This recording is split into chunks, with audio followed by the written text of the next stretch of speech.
কেওক্রাডং এবং সংশানপাড়া যেতে গিয়ে সবাই যেখানে পড়ে যায় এটাই সেই জায়গা। এই জায়গাটা পড়ে যাওয়ার বেশ কিছু কারণ রয়েছে। আমার কাছে যেটি মনে হয়েছে ব্যক্তিগতভাবে সেটি হচ্ছে এখানকার ডাউন হিলের যেই বাঁকটা রয়েছে, যান এবং যান এখানে যান, না ছোট পড়ে একটি যাবেন কালভার্ট আপনারা। রয়েছে।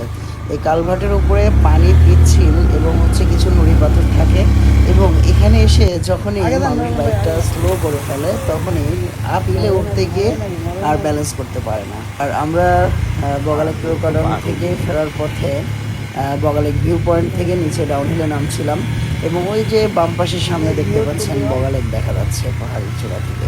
ওই যে বাম পাশে যেটা দেখতে পাচ্ছেন এটি আসলে বগালেক। বগালেকটা দেখতে অনেক সুন্দর লাগে পাহাড়ের উপর থেকে। আসলেই প্রাকৃতিক এক সৌন্দর্যের লীলাভূমি বগালেক। বগালেকের সৌন্দর্যটা এতটাই সুন্দর যে আপনি যতবারই যান না কেন আপনি কখনোই হতাশ হবেন না এই জায়গার সৌন্দর্যে।